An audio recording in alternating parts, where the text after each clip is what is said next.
Yo, what's going on? I appreciate everybody for tuning into this show. My microphone going to sound a little wild because this thing right here is kind of wilding out, which is crazy because it cost me a lot of money to get this microphone. But I figure it out. Y'all let me know if y'all can hear me in the chat. Welcome to the channel. I'm Marcus. You're the channel of the Debt Free Dad, where we're talking finances, financial takes, financial topics, current events, attorney reactions, letting y'all know what we got cracking in the household of the Debt Free Dad. This Friday's conversation is going to be an interesting money conversation. And I'm gonna try to keep it short because your boy want to go downstairs and watch a movie. I want to go downstairs and watch a movie.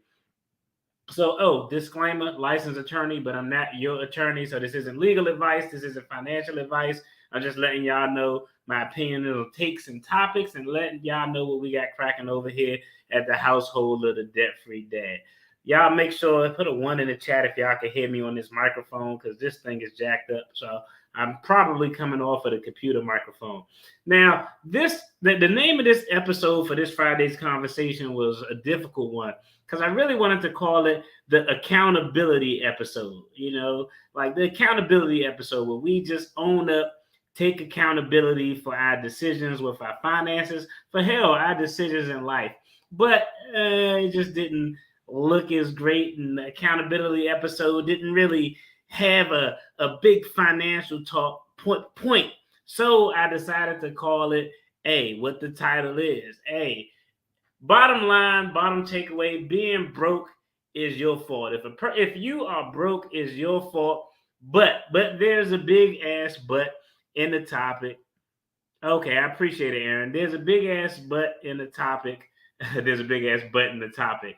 But because we're going to talk about that. But the first thing, before we even dive into the accountability part for our decisions and our financial decisions, the first thing I want to talk about is we got to make a distinction between being poor and being broke, okay? Because it's a phrase that's used really common amongst a lot of people. You hear people say they're broke, you hear people saying I'm poor. So for me, and y'all let me know what the distinction or definition is in the chat if you want to chime in. But for me, poor and broke are two different things. And you can be poor by it's really two or three ways. One, you can stay in an area of the world where the actual government, the economic system does not allow for you to build wealth. The system itself isn't one that you can even really participate in to build wealth or to raise yourself up. And, I don't know if y'all ever been to a third world country. Uh, Fortunately or unfortunately, I have, and I know what it's like to see the center of an area where all the wealth is beautiful with gold toilets and all sorts of crazy shit. But the area outside of that is rough as hell. It's just so that's example number one. You live in an area where the government isn't designed for you to participate in the economy, where you can actually obtain wealth. Option number two, where poverty comes in, is there's a poverty line, you fall beneath that poverty line, and sometimes that poverty can come from rules or things that are systematically set up to allow you not to make as much progress as you want. Even though I'm gonna go ahead and jump out and say, hey, the rules is gamed against everybody all the time. You still got to figure this shit out. But we have to be forthcoming. We have to concede that sometimes there are institutional impediments set up that aren't designed for you to succeed. You have to work around them. So for me, when I look at poverty, that's being asked out, not having two dimes to rub together at all. I mean, you're just completely asked out. You got to figure out where your next meal is coming from. That's a big difference from being broke. So we got to define what being broke is. And being broke, for me, is a unique topic and is a unique concept because, hey, I appreciate you tuning in. I know I was checking out your live too. It's pretty interesting that you did. It was a pretty good critique of that other channel talking about the Dan Markel case. So that was dope, Judy. Now, hold on, I'm seeing a shadow that's bugging me. Okay, now when you talk about being broke, broke is unique because broke can travel across a multitude of economic situations. You can make $20,000 a year and be broke. You can make $200,000 a year and be broke. You can make $5 million a year and be broke. So broke is an interesting concept because for me, I think that the definition of the term broke is someone who has the means to participate in the economic system, but for whatever reason, they don't have enough to satisfy all of their bills on time. That's a completely different thing than that's a completely different thing than being poor. Trust me, I've been broke. I don't think I've ever been poor. Okay, and the other thing with being poor is kind of a mindset. But I've been broke. I was just telling my son today. I was like, man, you don't realize how good you have it. You got a cell phone. When I was growing up in high school, you know what was the first bill to always get cut off when my folks ain't have enough to make the ends meet? It was the phone bill. It was terrible. You know how hard it was as a teenager to meet a girl and not have a phone 1 week, then not have a phone. Man, it was terrible. But that's neither here nor there. But I've never been poor, but I have been broke. And broke can travel across any economic spectrum. NFL players, public defenders, post office worker, garbage man, rapper, all those income streams are different, but believe me, all of those people can be broke where they're just not doing it. So, and the other thing with being broke, the definition of broke is I feel like the individual has a lot of control when it comes to actually being broke. I feel like, hey, what's going on? I appreciate you tuning in. But I feel like the individual has a lot of control when it comes to being broke. So I used to be like a really nice guy and I would beat around the bush. But I'm not that anymore. I'm really on point and direct. And I can talk about this because this is something I did. We as a people have an innate ability to not want to hold ourselves accountable. We always want to find a way to put the blame on someone else. We do that with our finances. You know where I see it most of the times? Most of the times I see it in relationships. And I can tell you because, hey, your boy, your boy was the non-accountable expert. I don't care what it was that I may have been doing. I had no objectivity to be able to look to see the shit that I was or wasn't doing.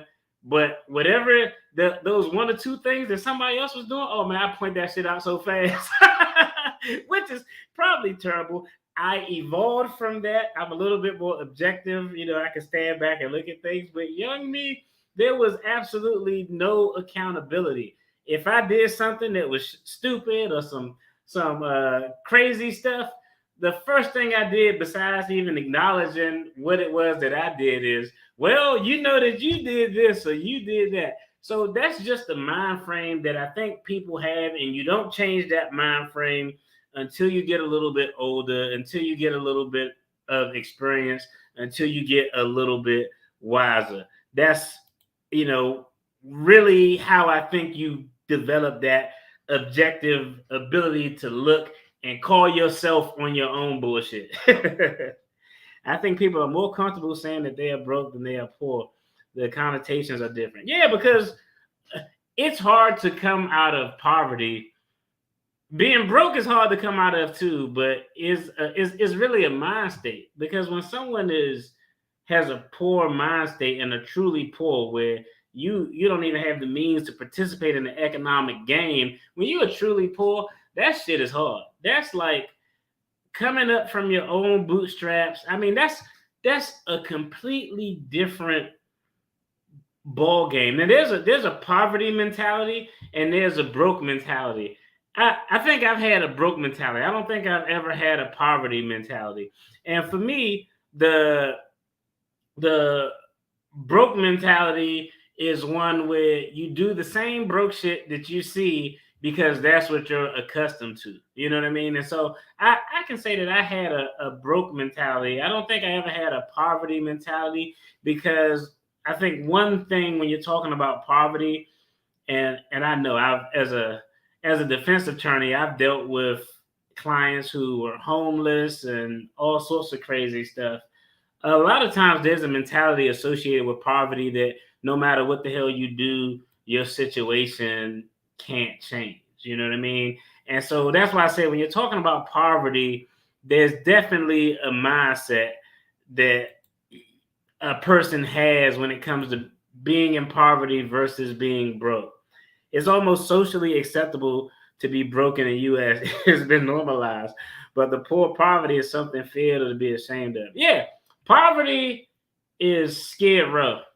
Like when I went to Los Angeles for the first time, I was like, man, there's so many homeless people out here. It don't make any sense because I could look right over there and see the big ass houses on the hill, but that's poverty. Poverty, I'm talking about tent city, under a bridge. A lot of times there's substance abuse. A lot of times there's mental health issues. Um, that's what poverty is. So that, like I said, there's always a but. So now that we know that there's a distinction between being poor, being in poverty, and being broke, the mindset for being broke is something that you can change. That's why in the subtitle is big ass red letters that say but. Being broke is your fault. I'm 99.2% of the time, a person's financial situation, they really hold the cards to it. I'm not gonna say 99. Let me be 95% of the time. There's 5% of time out there where your situation may be out of your control, but a lot of times we hold the cards to dictate how we want to change, how we want to impact, how we want to adjust our financial situation. Now, the problem is going to be, well, I think the thing is, what's going to be the triggering event to make us do something different from being broke? So for me, it was actually seeing people who weren't broke, who weren't doing the same shit, who weren't living paycheck to paycheck, who didn't treat a tax return as another Christmas to go out and buy frivolous stuff. You know, I think that's a triggering point. Another triggering point is one where you just get tired. You just get tired of seeing the same thing, living the same way, being stressed out about every event. So the great news is just because you're broke, that's not a place where you have to stay. You can do things to change your position. You can do things to kind of turn the corner. The first thing is you have to change your mindset. And I'm not even going to look the quote up. I probably should look it up. But who made the quote? Now I'm trying to think. Now I feel like you, Dimitri, because I know you always have the good quotes. But the quote goes something to the effect of, if you can't change your mind, you can't change anything. The first thing you have to do to be able to break away from a broke mindset is you have to be able to change your mind that I'm going to do something different and understand that people are going to look at you crazy as hell because you want to do something different. And one thing I was talking with somebody about, it was the actual lottery. Like, we were talking about the lottery. Statistically, let's just put the statistics and the numbers behind the lottery. People who make money at or below the poverty line play the lottery at a rate way higher than people who are at a median or average income in the United States. I'm talking about it. The numbers is ridiculous. When in all likelihood, if we just think of the statistics about it, like you actually got a better chance walking from here to the liquor store to get your lottery ticket of getting hit by lightning twice than actually winning the lottery. But the interesting thing is, a lot of people, they use the lottery and they think of the lottery as a mechanism to change their financial situation. So that's one thing. Y'all let me know in y'all neighborhoods right now, do you have and this is where you see wealthy people elect not to participate in things, or people who are conscious about their money, even if they aren't wealthy, they make a decision to not participate in things that could lead you or promote broke behavior. Playing the lottery is one. Going to pawn shops is another one. Going to title loan places.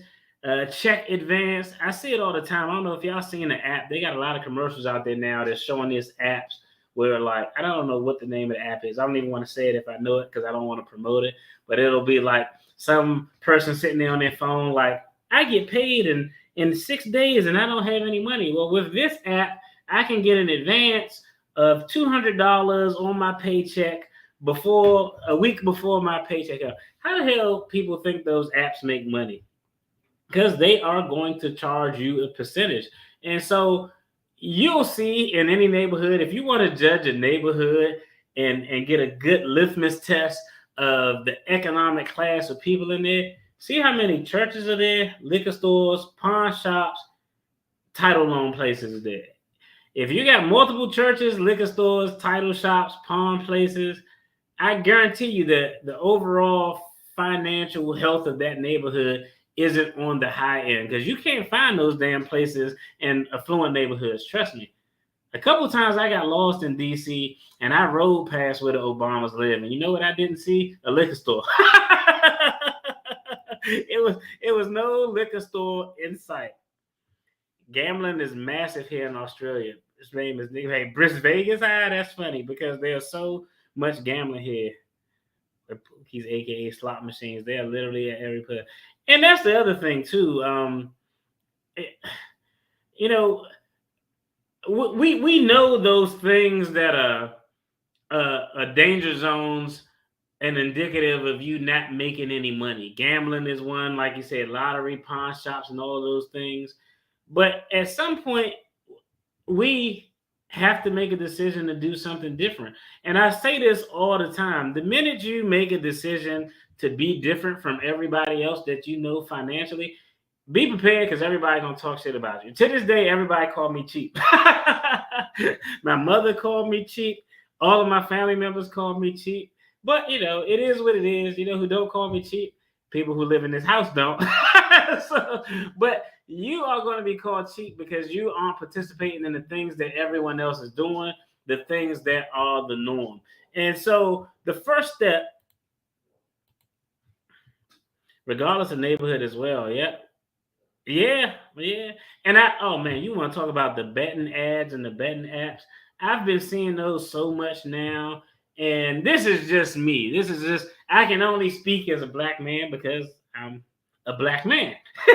But I see all of these betting apps and everything, and all I see are black celebrities. Most times, the vast majority are black celebrities promoting that stuff. It's Jamie Foxx, it's Kevin Garnett, it's Kevin Hart. And that stuff is the absolute worst stuff that you can promote. And it's so contradictory too, because some celebrities, I'll use Kevin Hart as an example.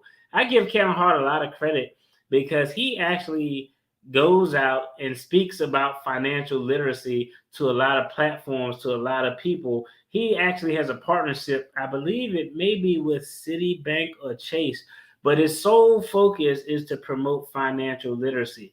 All of that shit is completely destroyed when you're on TV promoting a betting app. Because I'm going to tell y'all right now, I'm not a big gambler, but if you gamble once and win, it's kind of addictive. It's kind of addictive. I used to do like fantasy football years ago, and I got into a league for money, and I won one year. I won something crazy like $1,200.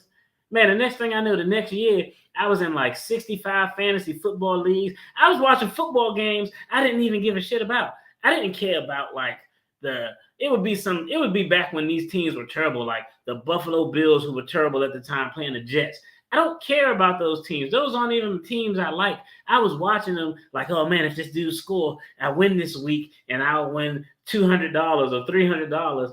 And it gets ridiculous. And that stuff, Shaq got a lot of those betting apps.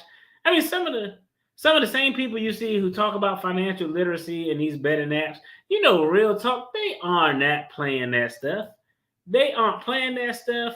You know, Snoop does a lot of our food delivery app commercials.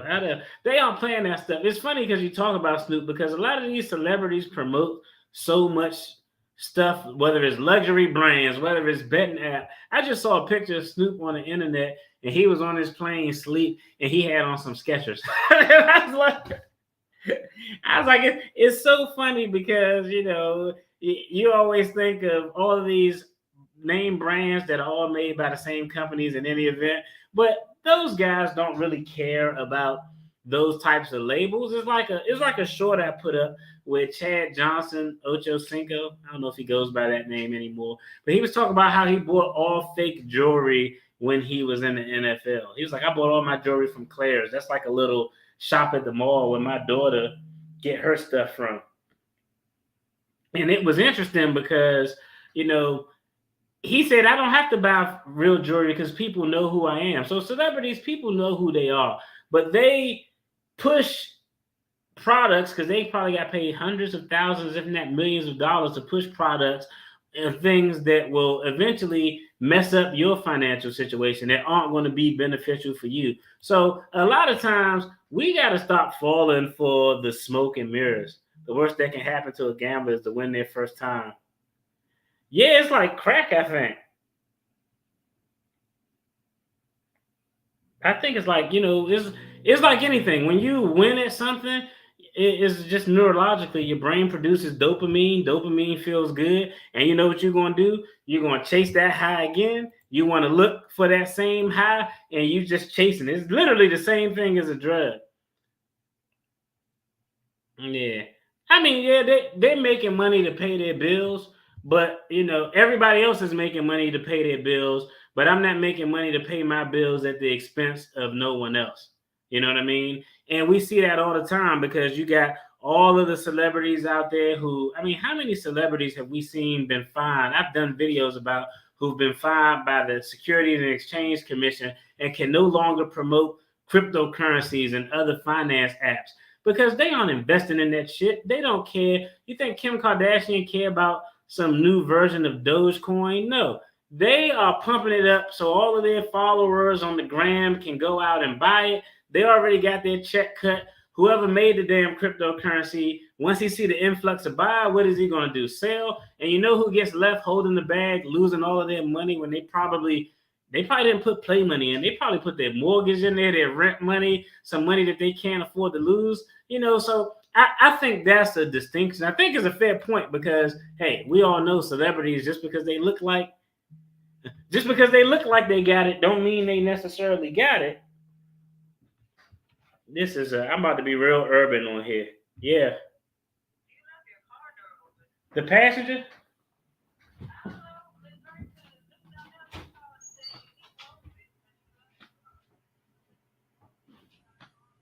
Yeah. Go outside and lock the car door. The car door is wide open. Yeah. Go make sure it's locked. Bye. Oh my goodness, that was ghetto. But hey, man, kids, boy, how you get out of the car? See, let me see. Now I gotta go on the rant real quick, right? I gotta go on the rant real quick. This is why I'm always the last person in the house, but I'm the first person to get out of the car, okay? Because y'all know how I am, ex-military guy. When you grow up in the hood, you don't park your car, sit around and lollygag around looking at your phone. So I get out of the car fast. I get into the car fast. It's just, but I never go in the house first. I get out the car fast. I'm the last person to go in the house. So I'm standing on the porch. My son is the last person to come out of the car. How you get out of the car and leave the door wide open?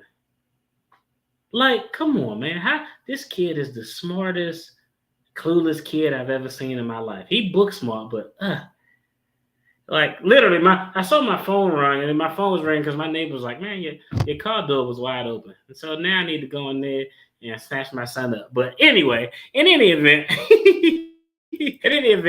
let's get back on to. You were trying to hit a conversation. Oh, it wasn't no crazy conversation. The crazy conversations, they happen during the day. Anybody call me this time, it's with something that's relatively urgent because I'm old. So yeah, crazy conversations go on after about 9 o'clock. They end. But like I was saying, we have to. Bottom line is, We can change our financial position. It's up to us. We just have to get to that point where we are either tired as hell, or in an alternative, if we aren't tired as hell, where we actually witness somebody, see somebody who can help us know that, hey, we can do something different. Yo. What's your key? Oh man, I don't know. It's probably downstairs. Was the door? Is the door unlocked? I don't know. I don't even have a key. Don't worry about it. All right, close the door. Don't worry about it. That's why I came up and asked You must have. I promise you, I close the door. How do you close the door? I know for a fact I went like that behind me and closed it. Nah, lucky I don't keep shit in my car. All right, get out. Close the door. All right, going live. Yeah, I'm on live. If somebody steals something, I'm gonna kick in your teeth. Bye. Bye. YouTube live. Oh my god. See what I got put up with? Man, teenagers suck. Teenagers suck. But so when we're talking about some of the things you can do to actually start changing your position is just basic. One, making up your mind that you want to do something different and coming up with a plan or a blueprint. Where do you find that plan or blueprint? I know, the perfect place to start. The perfect place to start is on the platform y'all all on right now, YouTube. Y'all know how many times a day, a week, I go on YouTube to find some shit out that I have no clue of. Literally, at least 2 or 3 times a day, I go look something up on YouTube. And it's actually a great forum, a great venue to actually look and get an idea of what you want to do or how to move forward with something. or how to move forward with something. You got your popcorn? Nah, man. I like that dad who I make threats that are ridiculous and never happen. So if my kids do something, I'll be like, hey, man, didn't I tell you to take out the trash? If you don't go take that trash out, I'm gonna snatch your esophagus out. And it's always something outlandish that I probably physically, I don't know, I might can snatch your esophagus out, but it's always something outlandish that I can't really physically do.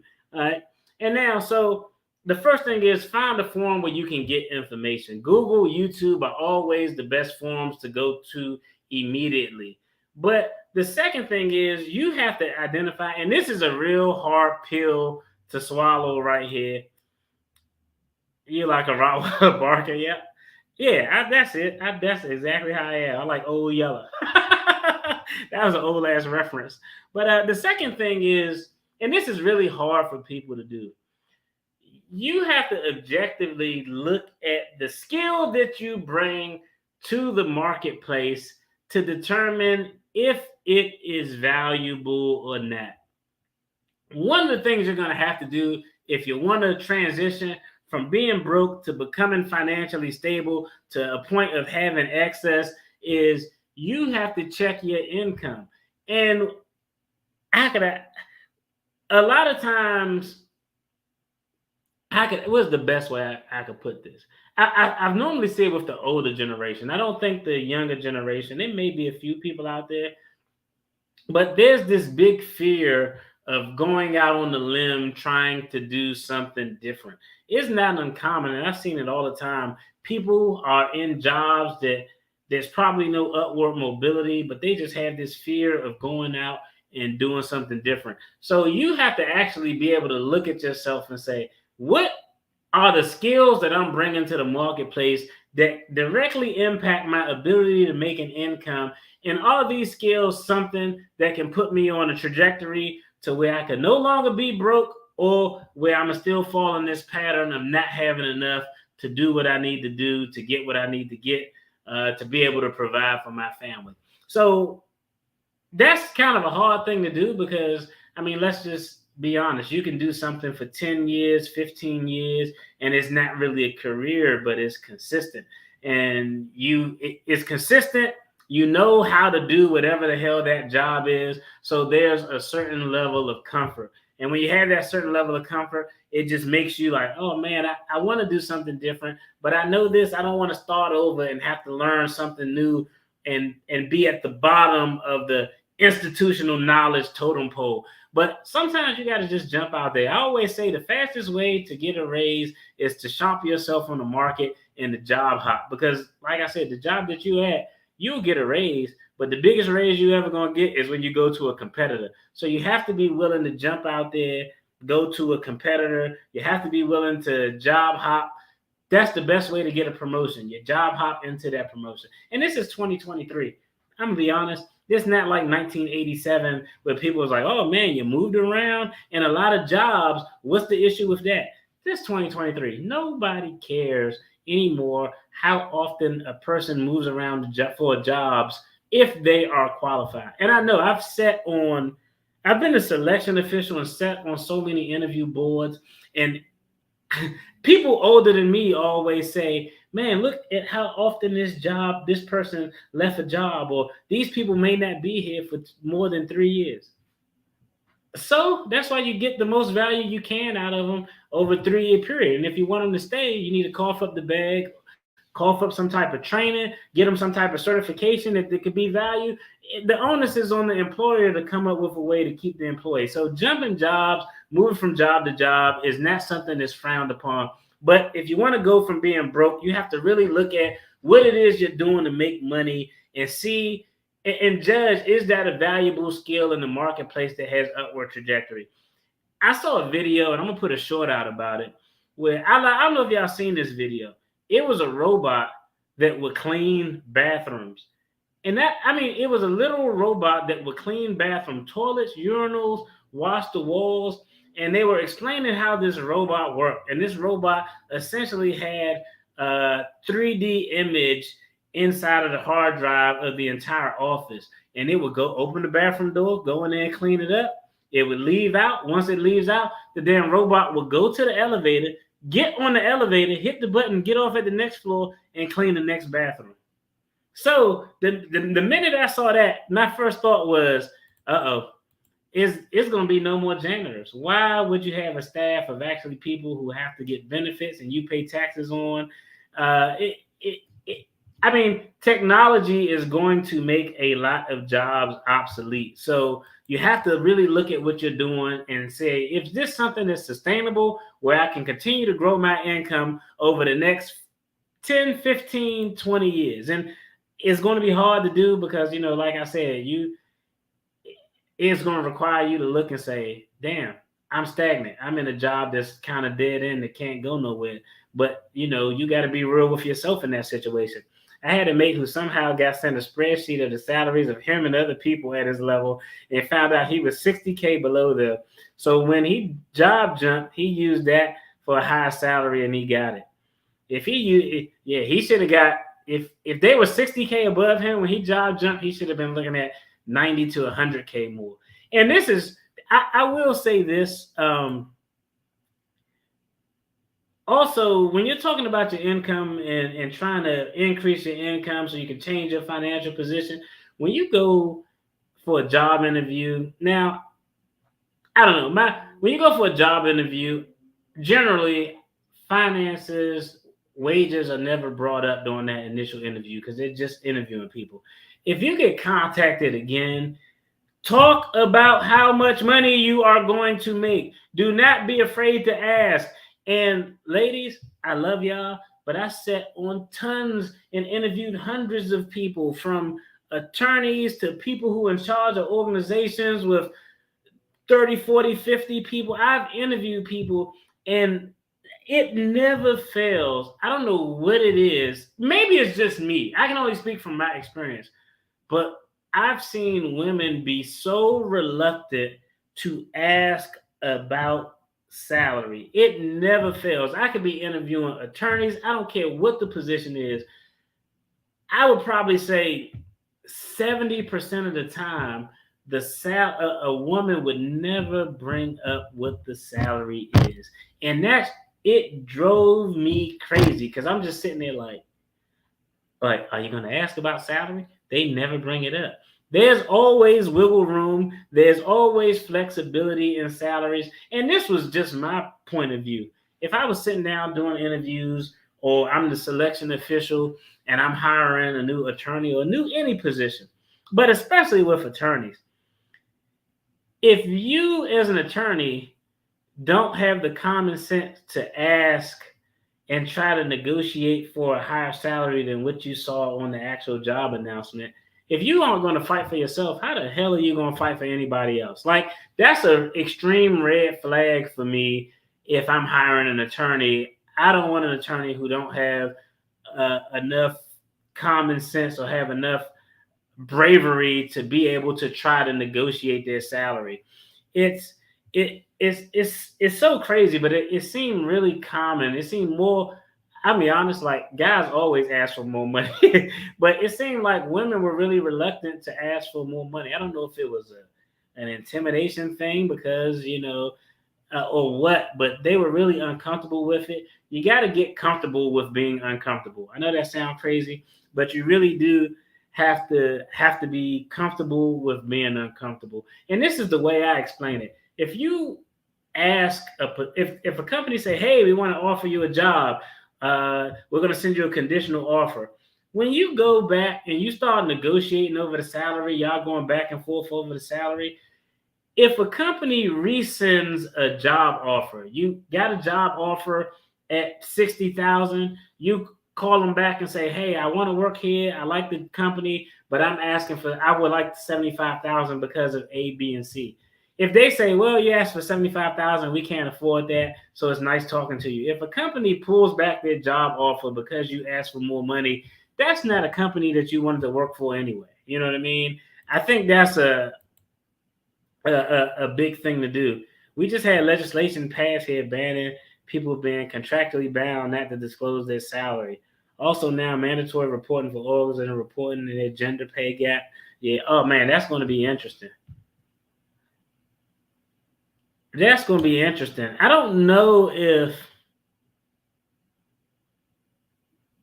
how could I put this? There are pros and cons for mandatory reporting of salaries. You know what I mean? I get it. I think there's pros and cons for mandatory reporting of salaries. So I see the benefit because now you have a starting point of I know what to ask for because I can see, what Tom or Bob or Lisa or whoever is making. Um, I think most of the advantages go to the employees. Most of the disadvantages go to the employers because, I don't necessarily.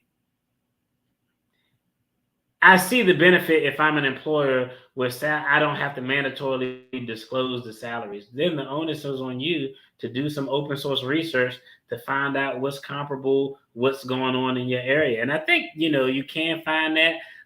That's going to be interesting to see how that plays out.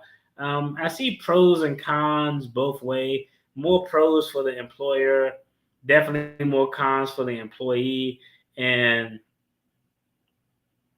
I don't know if I'm an employee, I can see how it could backfire. Because if I'm an employee and I know that now we have this pay transparency, I could see a lot of potential collusion amongst companies in a certain area to keep pay levels stagnant because all this transparency has to happen.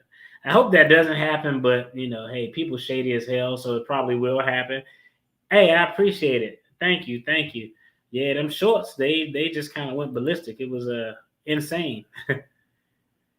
They only have to report averages, okay, which is a problematic statistic as compared. Yeah.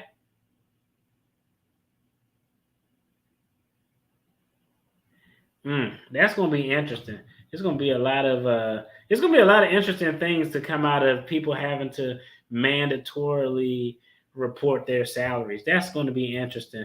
Bottom line is if you're in a jacked up situation, it's on you. The onus is on you to change it, to fix it.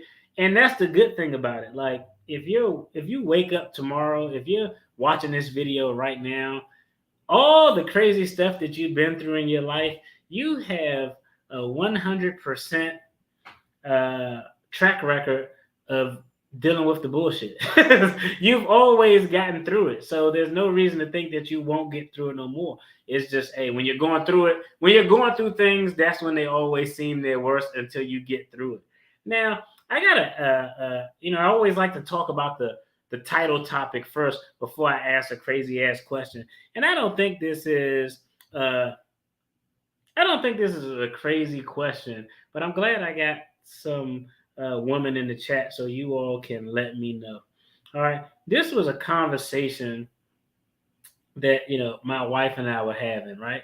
And I can't speak. I said, I don't know, ladies, what are women taught when women parents or the elders talk to them and say, hey, you need to go to school, get an education, get a good job. What is the reason behind that? Because for me, again, I'm a guy. I only can talk about what I've saw.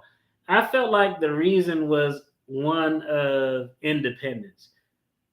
Like I would tell my daughter, like, hey, you need to go out, get a job, get your education, so you don't gotta rely on nobody, so you can do it on your own, right? And so, I was telling my wife, I feel like, and I asked her, and she said, yeah, she agreed with that. She said, yeah, I was always taught you should, I gotta get an education, I gotta get a good job, something where I could take care of myself because I want independence. And that's interesting because I looked at it. Now I know everybody is different. I don't want to hear all the bad. I don't want to hear all the bad things. Okay, I don't want to hear all the bad things. But I said, for me, when I grew up, it was literally the exact opposite. No one ever told me you need to get a good job or so you can take care of yourself. Literally, as far as I can remember, mother, father, everybody, it was like, hey, yeah, you got to get a good job because you have to be able to take care of your family. Like you have to take care of your family. So let me see. My mom told me not to get too educated because a man doesn't like a woman smarter than him. My father told me to get as much education as I could because at the end of the day, okay, I'm glad you brought that point up, right? Because this is a poll question that I was going to put up, right? But I think independence is a good thing, and I think, of course, I'm going to teach my daughter to be independent, But could an independent mindset be something that's not conducive to a good relationship? And I talk about it on the context of I guess the best way to talk about it, I did a short video where I talked about Beyonce tickets and how they were so high. And I was like, ladies, Beyonce sold y'all the biggest lie ever. Beyonce said, all the ladies, independent, throw your hands up. To the left, everything you own to the box in the left. Is that how it go? I don't know the song. But she sold the biggest lie ever of independence and being able to move on. And if somebody don't do right, they kick you to the curb. But I said she sold y'all a lie because when her and her husband had a situation, Beyonce didn't go nowhere because Beyonce understood, like, hey, we got some bullshit going on right now, but this is a business, and our business supersedes the drama at the end of the day. So is there a can being too independent lead to increased chances of a woman not having a successful relationship? And I tell you, I looked into this because I wanted to talk about it, and y'all forced me out of it. So we're gonna talk about it for a little bit. But I looked into it, and there's an amazing stat out there that y'all wouldn't believe there's a stat. But it was 3 factors that showed women had a higher rate of being single. It was, of course, age, education, and income. When age, education, and income went up, so if you had a woman who was 34, single, no kids, well established in their career, has a career, maybe a professional, making $160,000, statistically, the likelihood of marriage was lower for her than it would have been for a woman who maybe didn't have that education and income. Why do we think that is? What is the reason before that? Okay, my parents never flat out said anything, but it was expected that we get educated and work. Okay, that's fair. I think that's I think that's a fair thing to do. And somehow I'm as I get educated. Okay, that's good. That's good. But and I'm gonna just be honest, like I'm gonna be honest, like I don't think like unless two people are young, if a man is 24 and a woman is if a man is 27 or 28 and a woman is 25, like when you're younger, I think it matters less because you're both kind of trying to find your way and work yourself up financially. You know what I mean? So I think it matters less. But I know, like me right now, I've never, and I've said this in multiple videos. I've never met a woman and thought anything about her economics or like, okay, I asked what did you do? Tell me about what you do. But I never met a woman and really cared about what it was that she do. And I'm thinking I can't say because I'm not a single guy, but I'm thinking if I were a single guy in my mid to late 30s and I'm established in my profession, I don't care about what a woman does with her money because I'm economically sound. So whatever you bring to the table economically is really of no importance to me because I'm good. And so that's kind of how I think I don't know. I think that's kind of how it plays out. Who puts more value on the economics of the other person in a relationship? I don't think nobody will disagree that it's women, and I think it's because they have to. And I just because that's the way everything has always been structured. You know what I mean? But a lot of women I know with their PhDs who did not have a partner spouse going through graduate school are still single. And so, do you think that that statistic is well founded? What is the cause of that? Like, what is the cause of a woman? Let's take women who have children and single out of it because that's a whole nother category that opens up a whole nother things that a guy would have to consider. So, a woman's educated in their mid 30s, making a six-figure salary. What's the difficulty there? Like, is the difficulty there? Is it a standards thing? Is it a? Because I'm gonna be honest, I personally think it's a standards thing, and I think I told this story before. I can remember. Let me see. Yeah, who wants to be in a relationship? Yeah.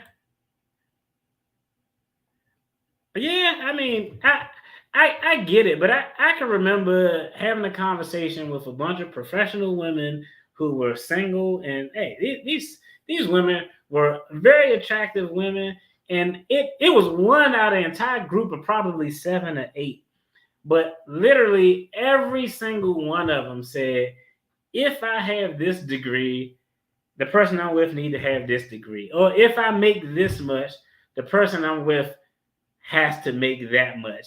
Is that not an unreasonable standard to put on someone like financially? Like I don't know. Is that actually being fair? Like, does it really make a difference? Like for me, if I was a single guy and I met a woman and I could give a damn about what she made. My only thought would be like, whatever she making, she managing her shit responsibly because she's taking care of herself. That's that's the only thing I would literally think of as a guy when it comes to finances. I wouldn't think about how much they made unless it was Oprah. If it was Oprah, I might have to go into sleaze mode. But outside of Oprah, oh yeah, I do have a chunk of well-educated female friends who never married, but it's good. They had options. Yeah. But someone sent me a video where they showed all of these celebrities. It, and that's fair. I think that people reserve the right not to want to have something that's traditional. I don't think that's the norm, though. I think most people, and y'all correct me if I'm wrong. I think most people, men and women, like want to have somebody to kind of sit on the porch and wear dress shoes with shorts. and get over with. I think that's kind of what most people in society want. Yeah, I mean, I don't know. This is it's an interesting conversation. I got divorced at 23, went back to school at 24, met my future husband at 25, had a 5-year child. Asked him when he got to grad school after I got my PhD and I agreed to marry her. You made that man wait that long. You need to be ashamed of yourself. But I think that when you meet I think that this I have no statistical data to back this up because I looked for it, but I couldn't find it. But I think that if you meet the person that you're marrying in your mid 20s, I'm talking about that 24 to 28-year-old range, I think that this is just me. I don't know the stats on it, but I think I think that relationship has a higher probability of success only for the reason that those young people don't really grasp or know where their economic trajectory is going to lead. So neither side, the man or the woman, aren't putting economic expectations on the other one that, if you look at it objectively, may be unreasonable.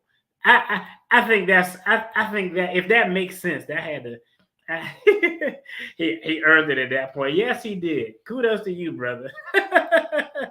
But I think with the more experience, the more age, the more established you get, I think it's fair for a person to just want to increase their standards, and I think that's just yeah. It's 2023. I think you could just go ahead and let it out. I don't know if a closet even exists, but hey, that's neither here nor there. But I think most people want to be together, but there's this, I don't know, it's like a comparison game, you know what I mean? And it's what I talked about before. It's a comparison game because, unfortunately, ladies, hey, I respect y'all. I appreciate all y'all comments, but it's not uncommon. I'm not saying you ladies would do this. You ladies are of the utmost esteem. But it's not uncommon if an argument starts and a guy is in a lower economic situation, it's going to come up. I think someone in the chat had mentioned that in another video that it came up, and that's kind of a ego thing. So even though we all say, oh, I don't really care about how much a person makes, all of that is bullshit. I think, because the way society is geared up is that, hey, yeah, I don't care what anybody make, but gender roles do exist in finance, and people set their standards based on those roles. So I think for a man and a woman, the older you get, the more established you are, the higher you're going to raise the bar for someone that you are actually seriously considering. Yeah. So I think that the more established you get financially, the higher the bar you're going to set. And I get it, because like if I meet somebody, like, okay, I met my wife, I got married at 25. So getting married at 25, right? I don't have a high bar to set because, I remember telling my wife, I was like, I don't know why you married me, because I ain't have shit. I said the only thing I had was a plan. And at 25, you can actually get with somebody who just has a plan. And that's enough. Like, okay, this person has a plan, and I can see them making steps towards that plan. That's something that you're willing to say, okay, they got a plan. I see them making steps. I can ride this out to see how far they get to whatever the hell their goal is. At 35, you ain't trying to talk to nobody who got a plan. You got a plan. At 35, you got an economic plan. Nah, I can't mess with nobody who got a plan. Like, your plans are good in your 20s. When you're in your 30s, people want you to have some shit. That's just kind of the way it is. You know what I mean? It's crazy, but it's a system set up to create standards that are high, and they could be unreasonable. You know what I mean? Yeah. You know what I'm saying? Yeah, hey. Yeah, my glasses was goofy, but man, like one day I'm gonna do a video. Like for a guy with glasses who's a dork, I ain't take a lot of shit off nobody. I was a wild boy. Y'all wouldn't believe it in that because y'all see this refined, finished version of DFD, who's an attorney and a family man. But in my early 20s, oh man, I was a jerk. I was a jerk. It was kind of crazy. But is the interplay between finances and relationships is something that unfortunately, I hate to say it, it'll never be a thing that gets figured out or gets some type of resolution. And it's just one of those things where there's always going to be shift in socioeconomic beliefs that may dictate that this person should do this economically, this person should do this. Congratulations. Oh, I appreciate it. Hey, I give most of the credit to my wife because y'all just heard me say I was an asshole in my 20s.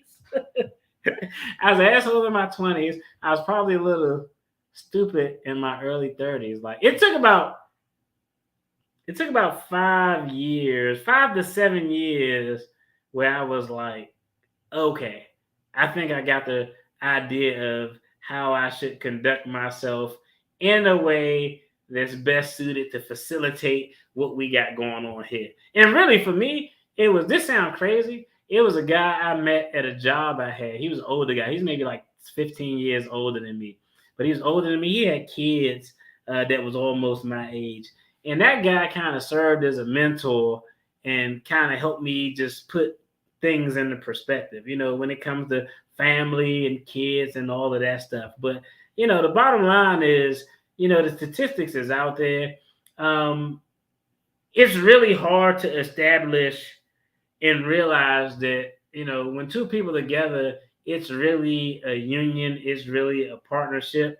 And when it comes to money, the problem is that there's so much judgment beside money because with money, there's a lot of power in money. Not everyone, but a lot of people think that it's people out there who think if I make the money, I make the decisions, and that's how their relationships roll.